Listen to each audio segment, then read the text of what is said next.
আসসালামু আলাইকুম ওয়া রাহমাতুল্লাহি ওয়া বারাকাতুহু। নাহমাদুহু ওয়া নুসাল্লি আলা রাসূলিহিল কারীম, আম্মা বা'দ।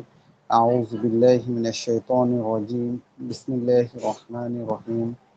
রব্বি জিদনি ইলমা, রব্বি জিদনি ইলমা, রব্বি ইয়াসসির ওয়া লা তু'আসসির ওয়া তাম্মিম বিল খায়র। রব্বি ইশরাহ লি সাদরি ওয়া ইয়াসসির লি আমরি ওয়াহলুল উকদাতাম মিন লিসানি ইয়াফকাহু কাওলি। আলহামদুলিল্লাহ, একটা সপ্তাহ পর আবার আপনাদের সামনে উপস্থিত হয়েছি আল্লাহর অশেষ মেহেরবানিতে। আমরা আজকে ডিএইচএমএস তৃতীয় বর্ষের প্র্যাকটিস অফ মেডিসিন নিয়ে আলোচনা করব। প্র্যাকটিস অফ মেডিসিনের দুটো ডিজিজ নিয়ে আলোচনা করব। একটা হচ্ছে ইউরেমিয়া বা মূত্রবিকার, আর দ্বিতীয় আরেকটি ডিজিজ নিয়ে আলোচনা করব, সেটা হচ্ছে রেনাল কলিক বা মূত্রপাথড়ী। তো রেনাল সিস্টেমের উপরেই আমরা এর আগেও ক্লাস নিয়েছি, নেফ্রাইটিসের ক্লাস নিয়েছি। তো আজকে আমরা মূত্রবিকার বা ইউরেমিয়া সেই সম্পর্কে আলোচনা করব। তো আলোচনার পূর্বে আমি স্লাইডে যাই, দু একটা ছবি দেখিয়ে তারপরে, আজকে ছবির চাইতে আলোচনাটাই বেশি, যার কারণে আমি আলোচনাতেই থাকবো। তারপরে মানে কিডনির ছবিটা নিয়ে আসি, তাহলে আমার মনে হয় যে সুবিধা হবে। আচ্ছা, তো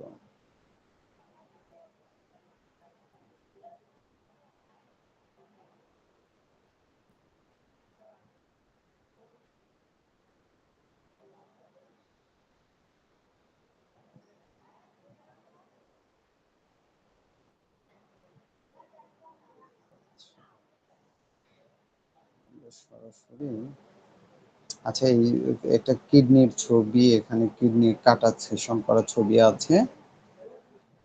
আচ্ছা, আমি আর একটু ভালো ছবি নিয়ে আসি, তাহলে বোঝাতে সুবিধা হবে।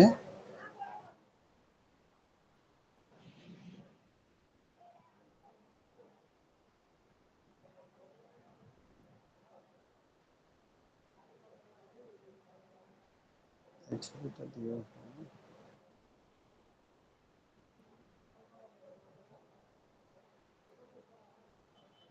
আচ্ছা, এই ছবিটাই নিয়ে আসি। এই ছবিটা দিয়েই বোঝায় ইউরেমিয়া বা মূত্রবিকার। এটা আসলে বুঝতে হলে আমি বলছি যে এটা এমন একটা অবস্থা, যেমন ইউরিনারি ব্লাডার, বড় করে দেখাচ্ছি। আচ্ছা, ইউরিনারি ব্লাডার, কিডনির কাজ কি? আমাদের ব্লাডকে পরিশোধন করা। আমরা গত ক্লাসে পড়েছিলাম। তো কিডনির মূলত কাজ হচ্ছে আমাদের ব্লাডকে পরিশোধন করে। তো কোনো কারণে যদি পরিশোধন না করতে পারে, তাহলে কি হবে, যে হয়তো কোনো কারণে দেখা গেল যে প্রস্রাব অবস্ট্রাকশন বা আটকে গেল, অথবা নেফ্রাইটিস হলো। নেফ্রাইটিস সম্পর্কে আমরা গত ক্লাসে বলেছি যে নেফ্রনের প্রদাহ হয়, অথবা মূত্র স্বল্পতা, অর্থাৎ প্রস্রাব কমে যাওয়া, প্রস্রাব কমে গেল, এই ধরনের বিভিন্ন কারণে যদি রক্ত থেকে সঠিকভাবে প্রস্রাবটা বের না হতে পারে, এটাকে যদি সঠিকভাবে ফিল্টার না করতে পারে, এই না করতে পারার কারণে যদি রক্ত দূষিত হয় এবং তার কারণে যদি মস্তিষ্কে কোনো প্রকার সমস্যা হয়, মস্তিষ্ক বিকৃত হয়, শুধু তাই না, অন্ত্র বা ইন্টেস্টাইনে যদি কোনো প্রকার সমস্যা দেখা দেয়, এই অবস্থা বা এই উপসর্গ সৃষ্টি হওয়াটাই হচ্ছে মূত্রবিকার। এক কথায় কিডনি হচ্ছে এক ধরনের ফিল্টার, যেটা রক্তকে ফিল্টার করে বা পরিশোধন করে অপ্রয়োজনীয় যে অংশগুলো আছে সেটা বের করে দেয়। এখন কোনো কারণে, বেশ কয়েকটি কারণ, তার মধ্যে হচ্ছে প্রস্রাব আটকে যাওয়া বা অবরোধ হওয়া, নেফ্রাইটিস, বা প্রস্রাব খুব অল্প পরিমাণে যদি হয়ে রক্ত দূষিত হয়ে যায়, অর্থাৎ সঠিকভাবে থাকতে না পারে, এবং সেই রক্ত যদি দেখা যায় স্নায়ু উপরে আঘাত করে, তারপর মস্তিষ্কে আঘাত করে, অথবা পাকাশয়ে আঘাত করে, বা পাকাশয়ে দেখা যাচ্ছে যে বিভিন্ন ধরনের উপদ্রব, উপসর্গ দেখা দেয়। এই অবস্থাটাই হচ্ছে ইউরেমিয়া। বুঝতে পেরেছেন ইউরেমিয়া কাকে বলে? জি স্যার। আচ্ছা, তাহলে আমরা আজকে যে টপিকসটা সেটা বুঝলাম যে ইউরেমিয়া এমন একটা ডিজিজ, এটা হচ্ছে ইউরিনারি সিস্টেমের একটা ডিজিজ, কিডনির একটা ডিজিজ। যে কিডনি যদি সঠিকভাবে প্রস্রাব ফিল্টার না করতে পেরে, যদি রক্ত দূষিত হওয়ার কারণে কিছু অর্গানের সমস্যা তৈরি করে এই অবস্থাতে। আচ্ছা, এর কারণ তত্ত্ব যদি ধরি, যে এর কারণটা কি কি কি কারণে এই রোগটা হয়। আচ্ছা, যদি কারণ ধরি তাহলে মানে ওই যে কথাগুলো বললাম এটাই, যেমন মূত্রগ্রন্থির প্রদাহ, নেফ্রাইটিস, নেফ্রনের প্রদাহ, অথবা প্রস্রাব আটকে থাকা, প্রস্রাব না হতে পারা, অথবা মূত্র স্বল্পতা, যতটুকু প্রস্রাব হওয়া দরকার তার কিঞ্চিত পরিমাণ প্রস্রাব হওয়া, আর বাকিটা না হয়ে অবস্ট্রাকশন বা আটকে রইল বা জমে রইল, এই অবস্থা তার কারণেই সাধারণত রক্ত দূষিত হয়। আর রক্ত দূষিত হবার ফলে এই রোগটা সৃষ্টি হয়। এবার আসা যাক এর লক্ষণগুলি কি কি। তাহলে আমরা মানে কি সাইন সিমটম দেখে বুঝবো যে কোনো রোগীর ইউরেমিয়া হয়েছে। যদিও দেখেন এই ডিজিজটা হচ্ছে কিডনির, কিন্তু এর লক্ষণগুলো আসলে শুধু কিডনির মধ্যে সীমাবদ্ধ না। এটা হচ্ছে যে লক্ষণগুলি কয়েক ভাগে ভাগ করা যায়। যেমন যদি মস্তিষ্ক সম্বন্ধীয় লক্ষণ বলি, তাহলে দেখা যাবে শির পীড়া বা শির ঘূর্ণন, মাথা ঘোরানো, মাথার যন্ত্রণা, মাথার পেছন সাইডের দিকে যদি যন্ত্রণা, এবং সেই যন্ত্রণা যদি কাঁধ পর্যন্ত প্রবাহিত হয়।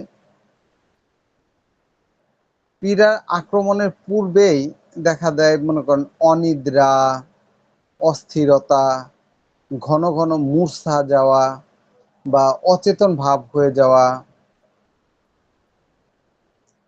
এবং অল্প বা স্বল্প স্থায়ী অন্ধত্ব, অর্থাৎ দেখতে না পাওয়া, বধিরতা, কানে শুনতে না পাওয়া, অচৈতন্য,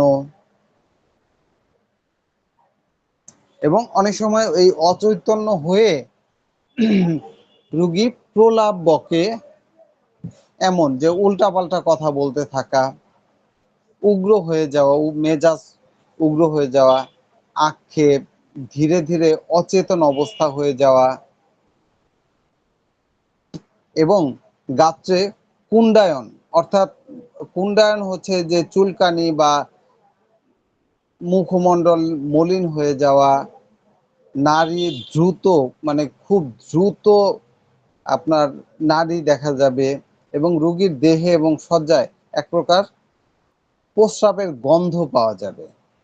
তার দেহের মধ্যে যেহেতু প্রস্রাবটা সঠিকভাবে বের হতে পারলো না, সেই জন্য তার গায়েই প্রস্রাবের গন্ধ পাওয়া যাবে। এরপরে শ্বাসজনিত কিছু লক্ষণ আছে, যেমন দূর থেকেই মানে এভাবে যে মানে হিস হিস শব্দ, দূর থেকে সে শ্বাস নিতে পারছে না, এরকম অনেক সময় লক্ষণ দেখা যায়। অনেক সময় এই শ্বাস প্রশ্বাসের সাথে অ্যামোনিয়ার গন্ধ পাওয়া যাবে। রোগী বিছানায় থেকে উঠে বসে থাকবে, হাঁপানি শুরু হবে, হাঁপাতে থাকবে।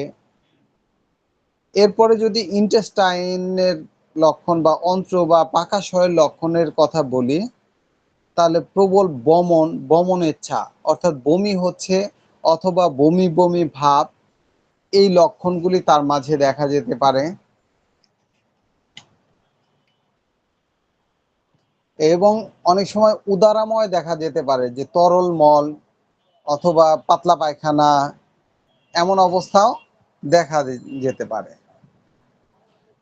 এছাড়া অনেক সময় জ্বর থাকে, শোথ থাকে। শোথ মানে শরীর ফুলে যাওয়া, অথবা মূত্র স্বল্পতা দেখা দিতে পারে, অথবা প্রস্রাব বন্ধ হয়ে যাওয়া। এই লক্ষণগুলি সাধারণত দেখা যায়। ইউরেমিয়ার লক্ষণগুলো তাহলে সম্পর্কে আমরা জানলাম। আচ্ছা, কেউ ইউরেমিয়ার লক্ষণগুলি আমাকে বলতে পারবেন? যে কয়টা মনে আছে।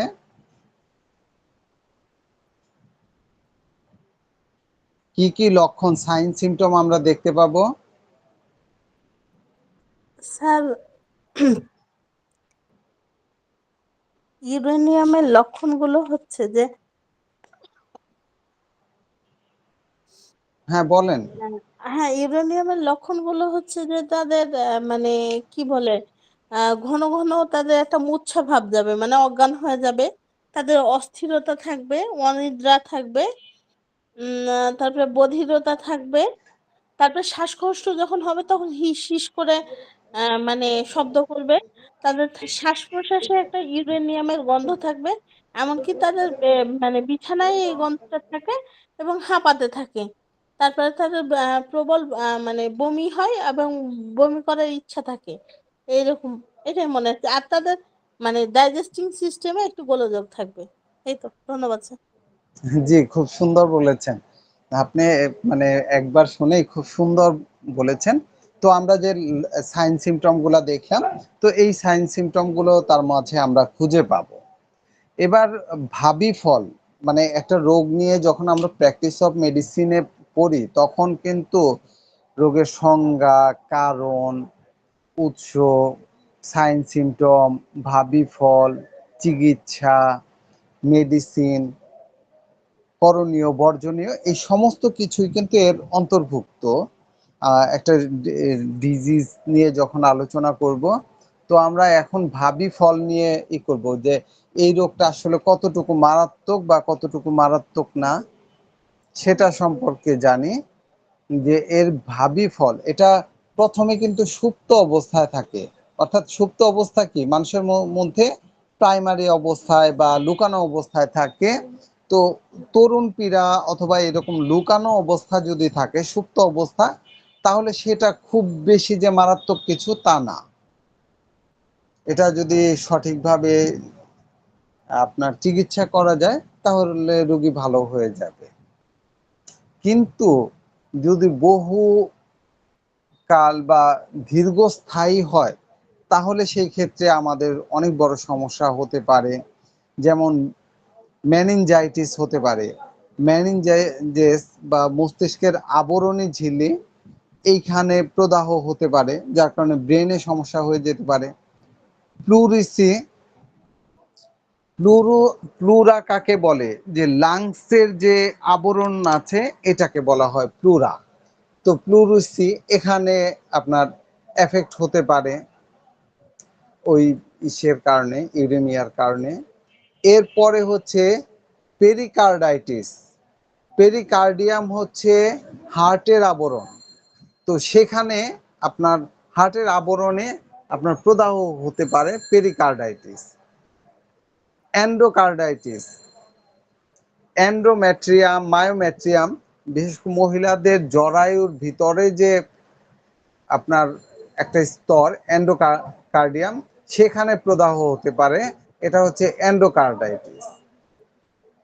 পেরিটোনাইটিস, পেটের ভিতরে একটা আবরণ ঝিল্লি আছে, যেটা পেটের ভিতরের ইন্টেস্টাইন গুলো মানে চামড়া বা ত্বক থেকে আলাদা করে রাখে একটা আবরণ।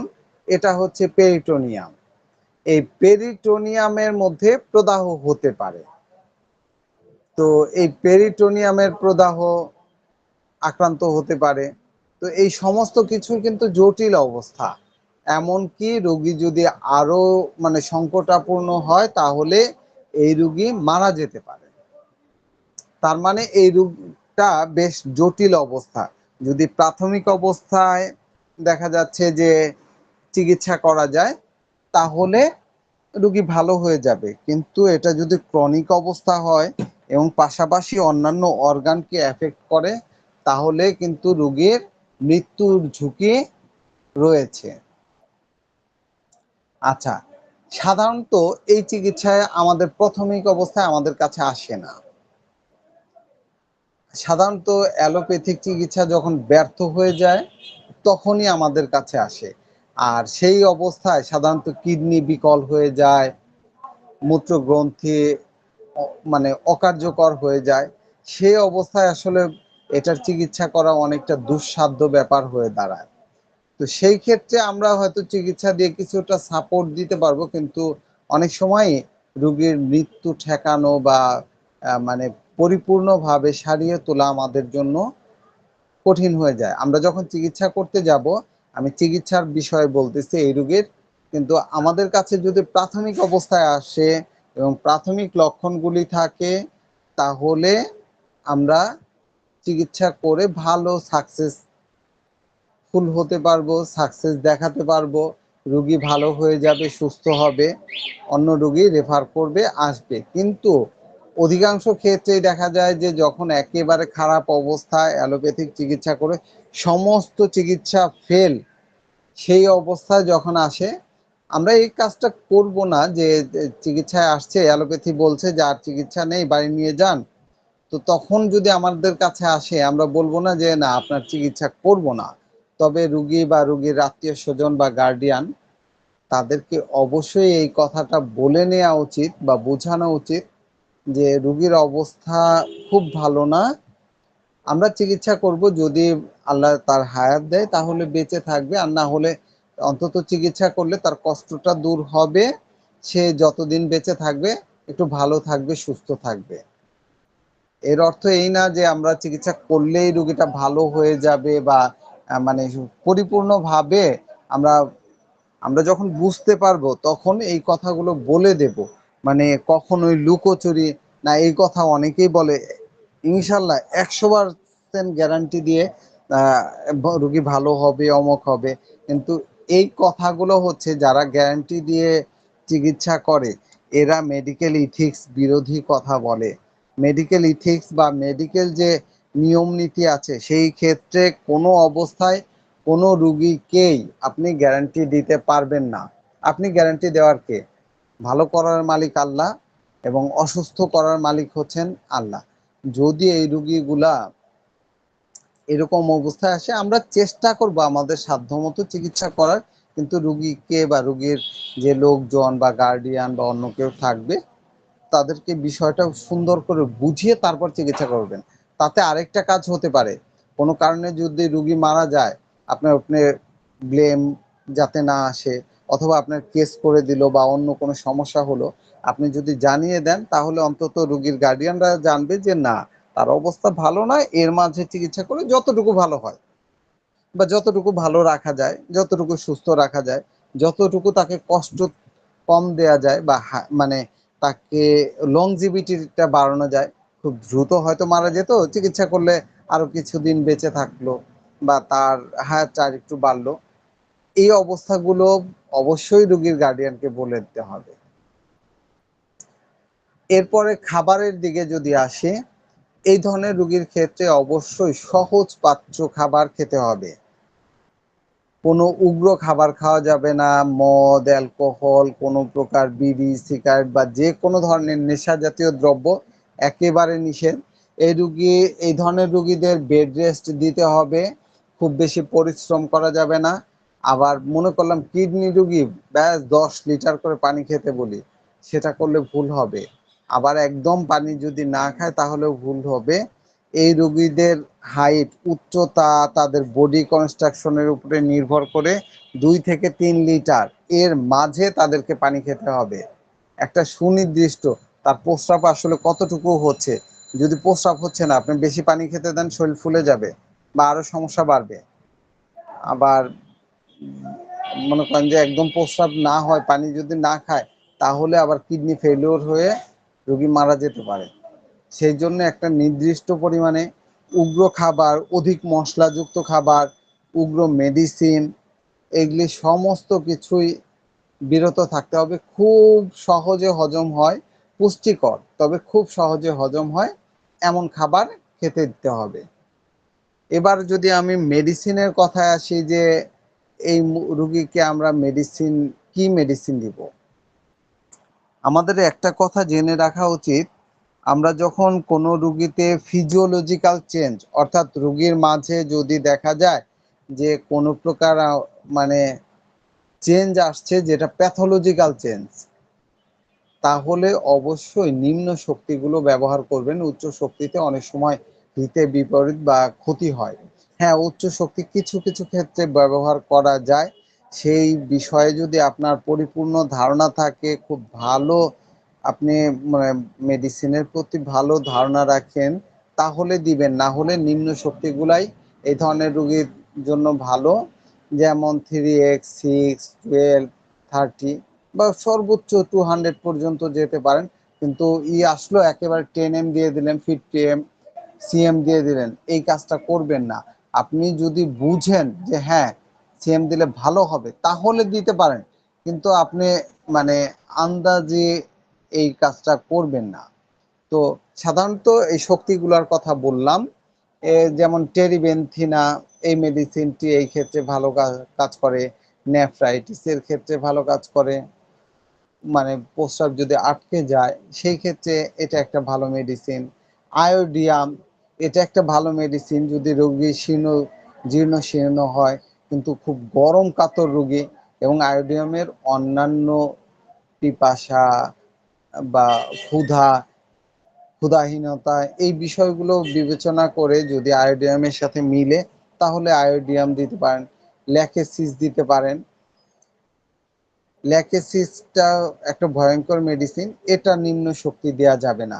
যদিও আপনাদের বলেছি যে 3x, 6, কিন্তু আমাদের ওষুধের সোর্স সম্পর্কে বা উৎস সম্পর্কে জানতে হবে। আমরা যদি Lachesis mother 1x, 2x, 3x বা 6x এই ধরনের ওষুধ দেই, তাহলে রোগীর মারাত্মক ক্ষতি হতে পারে। আর বাজারে এই ধরনের মেডিসিনের এই পাওয়ারগুলি পাওয়া যায় না। কেন পাওয়া যায় না আমি বলি। এটা হচ্ছে মারাত্মক একটা সাপের বিষ থেকে তৈরি। এই সাপের বিষ তো অনেক বিষাক্ত। যখন নিম্ন শক্তি দেবেন তার মধ্যে বিষক্রিয়া থাকে, যে বিষক্রিয়ার কারণে রোগী কি হতে পারে, মারা যেতে পারে। সেই জন্য ন্যূনতম 30 বা 200 এই শক্তি আপনি ব্যবহার করতে পারেন, কিন্তু ল্যাকেসিস নিম্ন শক্তি ব্যবহার করা যাবে না। যদি ল্যাকেসিসের আপনার এই লক্ষণ থাকে, হৃদকম্পন, শ্বাসকষ্ট, দুর্বল হৃৎপিণ্ড, বা ল্যাকেসিসের নিজস্ব কিছু লক্ষণ আছে, যেমন সাপের প্রতি ভীতি, তারপর স্বপ্নে সাপ দেখে, সাপের সাথে কথা বলে, বা একটা সাপের যে চরিত্র আছে এর মধ্যে সেই চরিত্র বাচালতা আছে। যাক, আমি একটা মেডিসিনের যদি বিস্তারিত বলতে যাই তাহলে দেখা যাবে যে কি হবে না। তবে আমি কিছু মেডিসিনের নামগুলো বলে দিচ্ছি। কেলিব্রম এই ক্ষেত্রে ভালো কাজ করতে পারে প্রস্রাবের পরিমাণ স্বল্প হলে, অথবা একেবারে বিলুপ্ত প্রস্রাব হচ্ছে না, সেই ক্ষেত্রে এই মেডিসিনটি ব্যবহার করা যেতে পারে ও লক্ষণ সাদৃশ্যে। ওপিয়াম, ওপিয়াম একটা ভালো মেডিসিন। রোগী মৃত্যুবৎ, মনে করেন অসাড়ে পড়ে আছে, তার চেতনাহীনতা অবস্থা, এরকম ক্ষেত্রে কোষ্ঠবদ্ধতা যদি থাকে বা অন্যান্য লক্ষণ মিলিয়ে দেওয়া যেতে পারে। নাক্স মস্কেটা, এটা প্রস্রাব অবরোধের ক্ষেত্রে অথবা অল্প প্রস্রাব এই ক্ষেত্রে ভালো কাজ করে। নিদ্রালুতা থাকে এই রোগীদের। অন্যান্য লক্ষণ মিলিয়ে হায়াসিয়ামাস এই মেডিসিনটাও ব্যবহার করা যেতে পারে। হায়াসিয়ামাস ভয় পায় প্রস্রাব বন্ধ হয়ে গেলে এটা।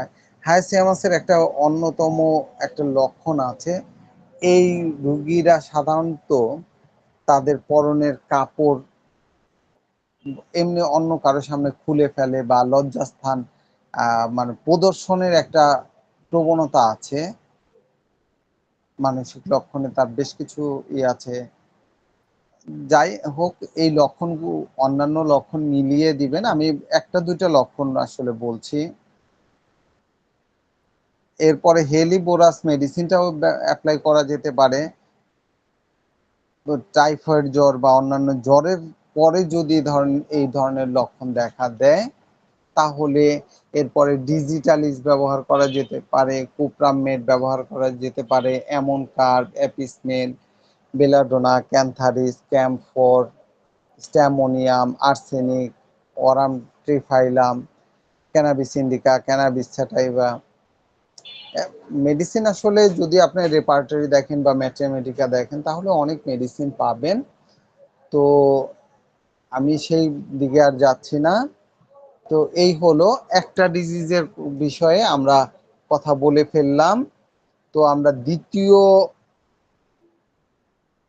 মেডিসিনটা নিয়ে আসি, রেনাল ক্যালকুলি বা রেনাল স্টোন বলি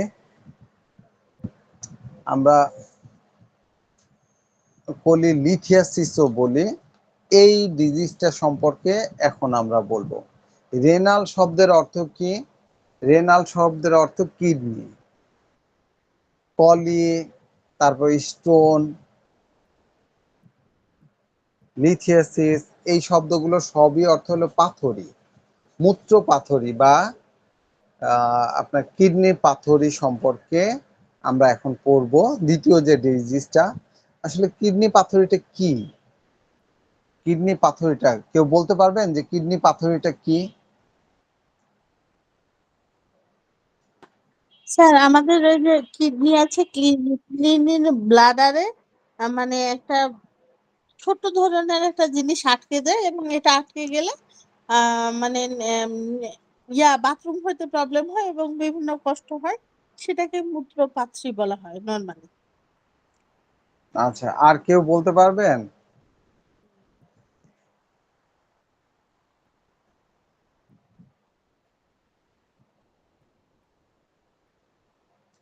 আচ্ছা, আমি বলে দিই এবার। কিডনিতে ইউরেটার, ইউরেথ্রা, ইউরিনারি ব্লাডার কোথাও যদি দেখা যাচ্ছে যে আপনার পাথরি হয়, তাহলে আমরা সেটা রেনাল ক্যালকুলি বা পাথরি বলে থাকি। আচ্ছা, পাথরিটা কি এটা যদি আমরা বলি বা বুঝতে চাই, তাহলে আমাদের একটা বিষয় বুঝতে হবে যে এখানে পাথরই আসলো কোত্থেকে, বা এই কিডনিতে পাথর হয় কিভাবে। এটা বুঝলে আমাদের জন্য সহজ হবে। আপনারা একটা জিনিস দেখেছেন, কিডনির কাজটা কি? ফিল্টার করা, ব্লাড ফিল্টার করে অপ্রয়োজনীয় অংশ বের করে দেয়। তার মানে কি, অপ্রয়োজনীয় অংশ হচ্ছে প্রস্রাব। আচ্ছা, আপনার পানির পাইপ দেখেছেন না? পানির পাইপে পানি যেতে যেতে ভিতরে এক ধরনের প্রথমে শ্যাওলার মতো পড়ে, সেটা আস্তে আস্তে শক্ত হয়ে ঠিক পানির পাইপের চারিদিকে একটা শক্ত আবরণ তৈরি হয় না? এটা দেখেছেন? জি স্যার, দেখেছি। ঠিক কিডনির পাথরই একই জিনিস। মানে আমি সহজে, এইখানে আমাদের ইউরিন ফ্লো হয়, নিয়মিত ইউরিন ফ্লো হয়।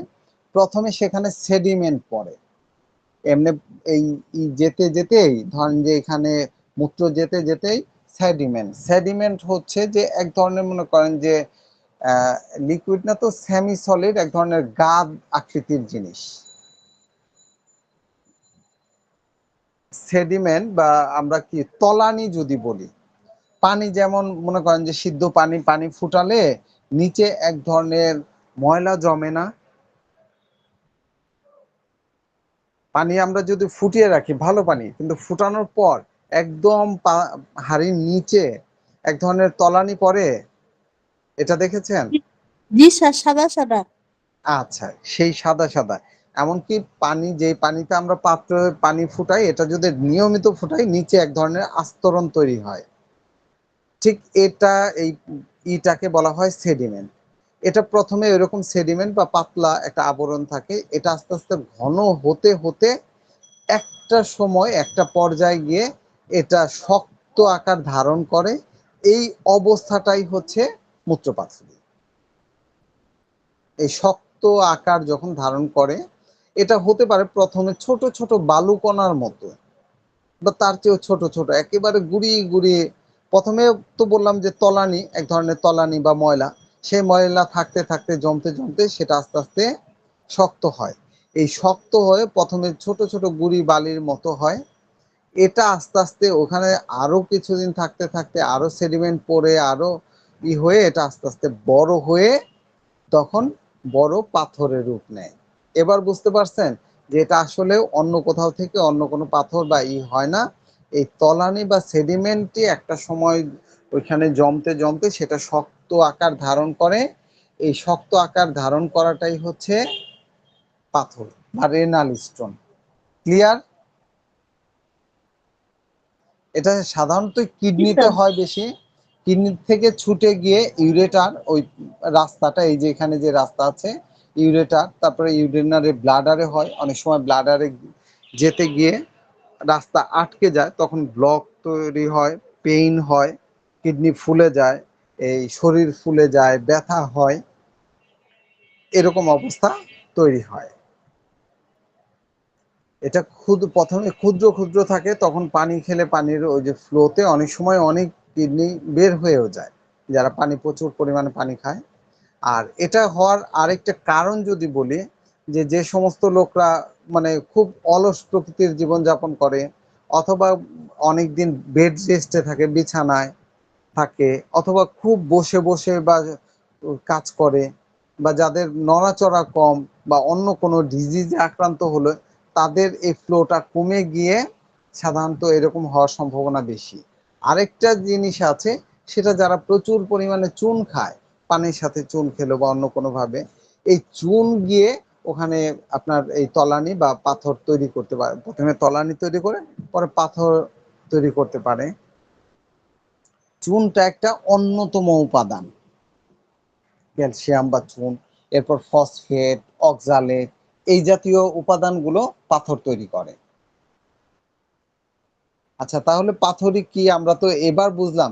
এটা ছোট ক্ষুদ্র বালিকণার থেকে শুরু করে এটা এমন বড় হাঁসের ডিমের মতো এত বড় পর্যন্ত হতে পারে। আচ্ছা, এবার বলেন তাহলে এখন বুঝতে পেরেছেন আমি যে কথাটা বললাম যে কিডনির পাথরই আসলে কি, কিভাবে হয়? আমার কথাটা বুঝতে পেরেছেন? জি স্যার, বুঝেছি। বলেন তো কিভাবে হয়? স্যার, নরমালি হচ্ছে যে কিডনির পাথরটা আমাদের পানির মাধ্যমে হয়। পানিটা কি হয়, আমাদের শরীরে যখন যায় তখন আস্তে আস্তে বালিকণার মতো সৃষ্টি হয়। ওই সিরিকাটা থেকে সেটা হচ্ছে যে প্রথমে নরম হয়। নরম হয়ে আস্তে আস্তে সেটা মানে শক্ত হয়ে যায় এবং পাথরের মতো হয়ে যায়। এবং এটা পাথরের মতো হয়ে যায় প্রথমে কিডনিতে থাকে। কিডনি থেকে থাকার পর ইউরিনারি ব্লাডারে যায় এবং পরে ইউরেথ্রাতে যায় এবং সেখানে বাধা সৃষ্টি করে। হ্যাঁ, সুন্দর করে। সাধারণত পাথরগুলো তৈরি হয়, ম্যাক্সিমাম পাথরগুলো আপনার কিডনিতেই তৈরি হয়। অন্য জায়গার পাথর ভিন্ন, কিন্তু ইউরিনারি যে আপনার রেনাল কলিক, এটা হচ্ছে কিডনিতে তৈরি হয়ে অন্য জায়গায় স্থানান্তরিত হয়, ট্রান্সপোর্ট। মানে এখানে তৈরি হয়ে প্রথমে সেডিমেন্ট বা তলানি পড়ে, সেই তলানি জমতে জমতে শক্ত হয়ে সেটা পাথরের রূপ নেয়। এইখান থেকে তারপরে এখান থেকে ছুটে গিয়ে অন্য একটা জায়গায়, যেমন ইউরেটার, ইউরিনারি ব্লাডার, ইউরেথ্রা, যে কোনো জায়গায় গিয়ে সে অবস্থান করতে পারে। আচ্ছা, এটা ওই যে যদি উপাদানের কথা বলি তাহলে ক্যালসিয়াম বা চুন একটা অন্যতম উপাদান, এরপরে অক্সালেট একটা উপাদান, ফসফেট একটা উপাদান। এই ধরনের জিনিস দ্বারাই সাধারণত আপনার কিডনির পাথর তৈরি হয়। আচ্ছা, এবার কারণ তত্ত্ব তো আমরা জানলাম যে চুন খাওয়া, অজীর্ণ হওয়া, মূত্র মনে করেন প্রস্রাব আটকিয়ে রাখা, অনেকে আছে যে প্রস্রাব আটকিয়ে রাখে, যে প্রস্রাব আসছে কিন্তু সঠিক টাইমে প্রস্রাব করে না, অথবা অসুস্থতার কারণে অনেকদিন বেড রেস্টে আছে, ও ঠিকভাবে প্রস্রাব হচ্ছে না, তার জন্য ওই তলানি পড়ে হতে পারে। যারা খুব অলস প্রকৃতির জীবন যাপন করে তাদের জন্য হতে পারে, যারা পানি কম খায় তাদের জন্য হতে পারে। এরকম বিভিন্ন কারণে, বিভিন্ন ডিজিজের কারণে এই ধরনের পাথরিগুলা তৈরি হয়। এবং এর বর্ণ সাদা বর্ণ হয়, বাদামি বর্ণ, কালচে বর্ণ, এমনকি এর বৈশিষ্ট্য ভিন্ন ভিন্ন। যেমন কোনোটা মসৃণ, খুব সুন্দর। আবার কোনো পাথর ওইরকম মসৃণ না, সেই পানির পাথরটা দেখা যায় খাঁজ কাটা, খাঁজ কাটা, বা আপনাদের কিভাবে বলবো যে এই পাথরগুলো দেখা যায় যে ওর ছোট ছোট শিঙের মতো থাকে। সেই ধরনের পাথরগুলোই সবচেয়ে বেশি সমস্যা করে। সেগুলি প্রচন্ড পেইন তৈরি করে, এমনকি এই খোঁচা লেগে ব্লিডিং পর্যন্ত হতে পারে। প্রস্রাবের সাথে অনেক সময় ব্লিডিং হয়।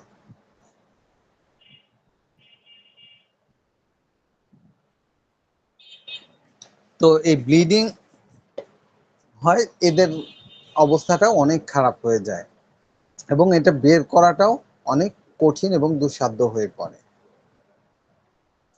আচ্ছা, এবার এর লক্ষণাবলী আসলে আমি যা বলেছি এখানে আসলে অনেক কিছুই চলে এসেছে। তারপরে বলি, যেমন প্রস্রাবের ইচ্ছা, কিন্তু প্রস্রাব সঠিকভাবে হয় না। দিনের বেলায় দেখা যাচ্ছে নড়াচড়া করতেছে, প্রস্রাব আটকে যাওয়া, অথবা প্রস্রাব করার সময় তলপেটে ব্যথা করা, কোনো ভারী কোনো কিছু উঠাতে গিয়ে দেখা যাচ্ছে যে ব্যথা তৈরি হচ্ছে, অথবা রাতের বেলা হঠাৎ করে ব্যথা তৈরি হওয়া, কিডনির দুইটা স্থান বা ইঙ্গুইনাল রিজিয়ন বা কুচকি স্থানে ব্যথা তৈরি হওয়া, এবং এই ব্যথাটা আস্তে আস্তে অন্ডকোষের দিকে চলে যায়। অনেক সময় দেখা যায় যে অন্ডকোষ দুটাই অনেক বেশি ব্যথা বা ঊর্ধ্ব দিকে উঠে আসে, ফুলে যায়, যন্ত্রণা ব্যথা অনেক থাকে। অনেক সময় এর জন্য বমি বমি ভাব হয়, বমি হয়। আসলে জানেন না, মানে কিডনিতে পাথর জানেন না, কিন্তু বমি বমি ভাব অথবা বমি, অথবা অন্য কোনো রোগে দেখা গেল এক্স রে করতে গিয়েছেন বা আলট্রাসোনোগ্রাফি করতে গিয়েছেন, হঠাৎ করে দেখলেন যে কিডনিতে পাথর। অ্যাসিমটোমেটিকও থাকে। অ্যাসিমটোমেটিক মানে কোনো লক্ষণ নাই, কিন্তু ভিতরে পাথর হয়ে আছে, এটাও একটা লক্ষণ। মানে কোনো লক্ষণ নাই, এটাও একটা। অনেক সময় শীত ভাব থাকে, কম্পন থাকে, কাঁপ, আহ মুখমণ্ডল নীল ভাব থাকে, কপালে ঘাম হয়, মূর্ছা যায়। এরপরে ধরেন এই পালস অনেক দ্রুত গতির হয়, অথবা সমস্ত শরীর শীত শীত ভাব হয়। অনেক সময় প্রস্রাবের সাথে রক্ত বের হয়, প্রস্রাবের সাথে পুজ বের হয়,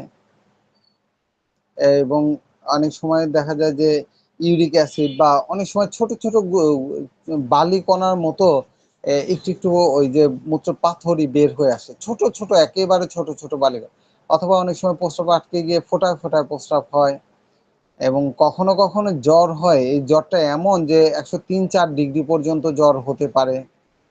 তলপেটে ব্যথা, এটা একটা কমন, কিডনির স্থানে ব্যথা, এটা মানে অনেক কমন একটা লক্ষণ।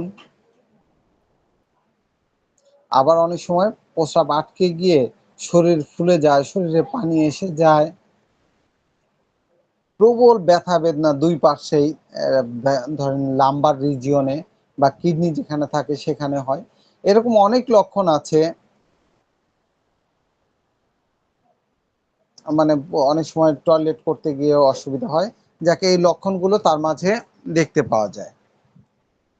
আচ্ছা, এর ভাবি ফল যদি ধরি, তো এটা যদি সঠিকভাবে চিকিৎসা করা যায় তাহলে ভালো।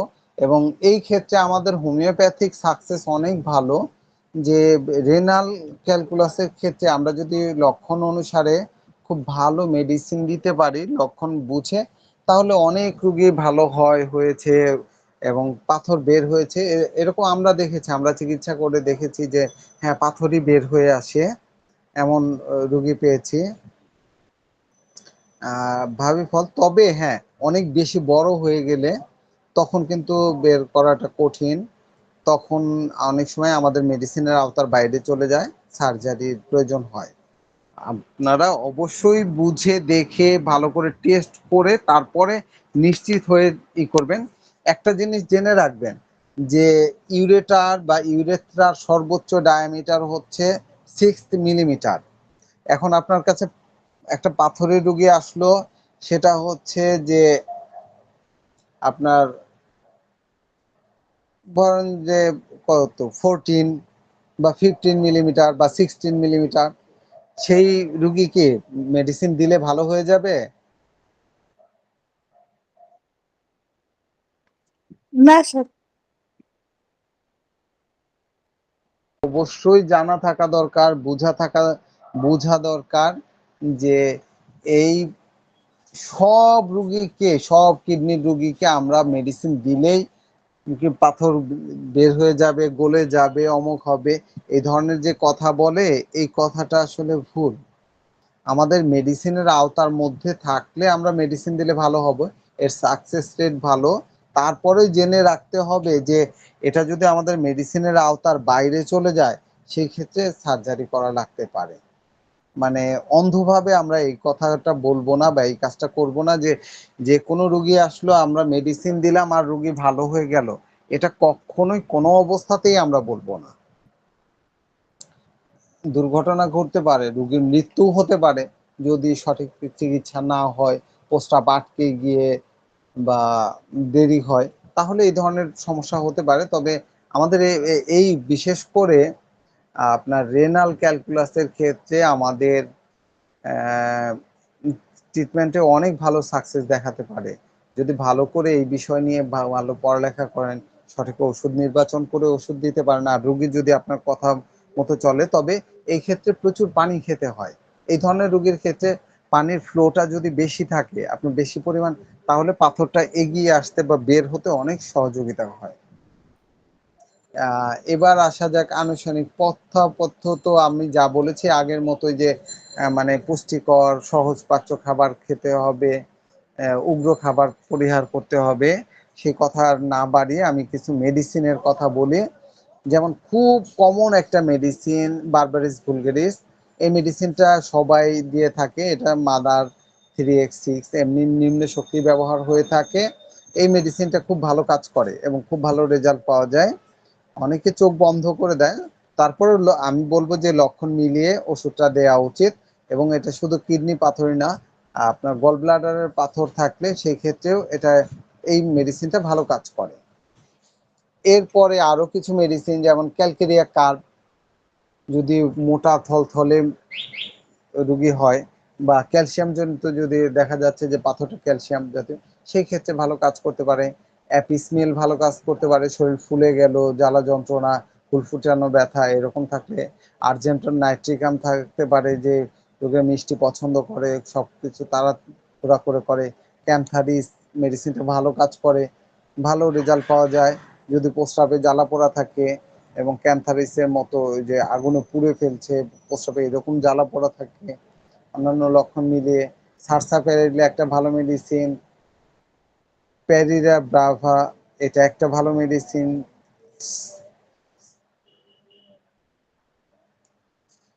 সলিডেগো একটা মেডিসিন আছে, আর্সেনিক ভালো মেডিসিন। এবং প্রাথমিক অবস্থায় যদি প্রদাহ থাকে, বেলের লক্ষণ থাকলে বেলেডোনা ভালো কাজ করবে। অ্যাসিড ব্যানজুইক যদি প্রস্রাবে মারাত্মক দুর্গন্ধ থাকে, ফেনা উঠে, ঠোঁটের পাশে ফাটা, অ্যাসিড ব্যানজুইকের যে লক্ষণগুলি সেগুলি থাকলে আপনি দিতে পারেন। এরপরে ওপিয়াম দিতে পারেন, ট্যাবেকাম, অ্যাসিড নাইট্রিক অ্যাসিড এটা। তবে একটা জিনিস আপনারা জেনে রাখবেন, যতগুলো অ্যাসিড মেডিসিন আছে সবগুলোই শীতকাতর এবং প্রত্যেকের প্রস্রাবে গন্ধ পাওয়া যায় ম্যাক্সিমাম অ্যাসিড গ্রুপের মেডিসিনগুলোতে। শুধুমাত্র অ্যাসিড ফ্লোরটা হচ্ছে গরম কাতর, বাকি অ্যাসিড গ্রুপগুলো শীতকাতর মেডিসিন হয়ে থাকে। লাইকোপোডিয়াম একটা ভালো মেডিসিন, ডান পাশে যদি পাথর হয়, ডান কিডনিতে পাথর হলে এই লাইকোপোডিয়াম অনেক ভালো কাজ করে। নাক্স ভূমিকা বাম পাশে বা অন্যান্য নাক্সের যে লক্ষণগুলি আছে সেগুলি মিলিয়ে ব্যবহার করা যেতে পারে। এরপরে ক্যানাবিস স্যাটাই বা ককাস ক্যাকটাই, এই মেডিসিনগুলো সাধারণত আমরা দিয়ে থাকি। ইউপেটেরিয়াম পারফুলেটাম এই মেডিসিনটাও ব্যবহার হয়, ইকুইজিটাম হাইমিল, ডায়াসকোরিয়া, ম্যাডোরিনাম ইত্যাদি মেডিসিনগুলো আমরা অনেক সময় দিয়ে থাকি। এবং এই মেডিসিনগুলো ব্যবহার করলে আমরা খুব ভালো রেজাল্ট পেয়ে থাকি। আমরা ভালো রেজাল্ট পেয়েছি বা দেখেছি। তো আপনারাও সেভাবেই ট্রিটমেন্ট করবেন। তবে একটু ভালো করে পড়ালেখা করে জেনে বুঝে তারপরে যদি মেডিসিন দিতে পারেন তাহলে খুব ভালো কাজ পাবেন। খুব ভালো কাজ করে। তো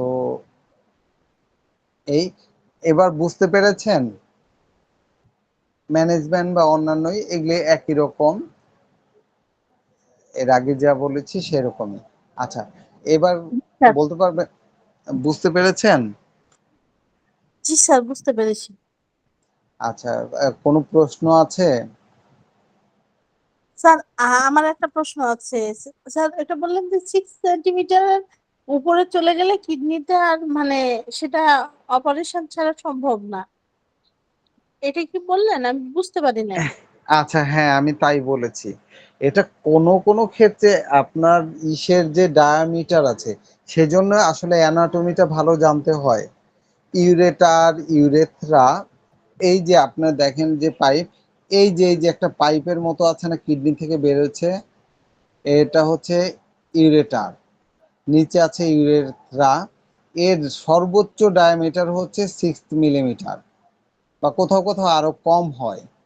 তো আপনার পাথরটা যদি অনেক বড় হয়, 14 মিলিমিটার, 15 মিলিমিটার, এত বড়, তাহলে আপনার এদিক দিয়ে বের হওয়া সেই পাথর সম্ভব না। 1-2 মিলিমিটার অনেক সময় একটু জোরে চাপে বা ব্যথা মানে বের হতে পারে। হয়তো 6 মিলিমিটার, সেখানে 7 বা 8 মিলিমিটার পর্যন্ত, কিন্তু এটা রিস্ক হয়ে যায়। কিন্তু এর চেয়ে যদি ছোট হয় পাথরগুলা, ছোট গুড়া অনেকগুলা অনেক আছে, কিন্তু সবগুলা বালিকণার মতো, এটা বের হওয়া সহজ। কিন্তু একটাই অনেক বড়, সেটা বের হওয়াটা একটা কঠিন ব্যাপার। এটা জেনে আপনার ওষুধের আয়ত্তার মানে আয়ত্তের মধ্যে আছে কিনা এটা দেখে বুঝে শুনে তারপরে আপনার চিকিৎসা করা উচিত। নাই আপনি বলে দেন ওষুধ খান ভালো হয়ে যাবে, কিন্তু এটা অনেক বড়। এমনকি অবস্ট্রাকশন হয়ে রোগীর অবস্থা খারাপ হয়ে যেতে পারে, শরীরে পানি এসে যেতে পারে, এমনকি ইমার্জেন্সি অবস্থায় রোগী মারা পর্যন্ত যেতে পারে। যার কারণে আপনাকে ট্রিটমেন্ট করলে অবশ্যই বুঝে শুনে, কিডনি ফেলিওর হয়ে যেতে পারে এই অবস্ট্রাকশনের কারণে। বড় একটা নিচ দিকে নামলো, নেমে একটা জায়গায় আটকে গেল, তাহলে কি অবস্থা হবে? প্রস্রাব আর বের হচ্ছে না, জমতেছে, কিডনিতে জমতেছে, জমে কিডনি বড় হয়ে যাচ্ছে, সেগুলি আপনার ত্বকে বড় হয়ে যাচ্ছে, শরীর ফুলে যাচ্ছে, এরকম অবস্থা তৈরি হতে পারে। যার কারণে বুঝে শুনে ট্রিটমেন্ট করতে পারলে ভালো। এর সাকসেস রেট আমাদের অনেক ভালো। কিডনির ক্ষেত্রে আমাদের যে মানে সাকসেস রেট, এটা যথেষ্ট ভালো কিডনির পাথরের ক্ষেত্রে। যার কারণে কিন্তু একটু বুঝে শুনে অবশ্যই ট্রিটমেন্ট করতে হবে। আমি এই কথাটাই বুঝিয়েছি। আচ্ছা, আর কারো কোনো প্রশ্ন?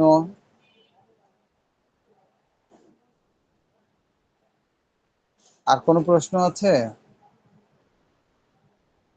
স্যার, আমার না আরেকটু প্রশ্ন আছে যে এই স্যার বলেন। রেকর্ডিং অফ করবো স্যার? হ্যাঁ, এখন রেকর্ডিং অফ করে দিতে পারেন। স্যার, আচ্ছা, আমরা হ্যাঁ। নরমাল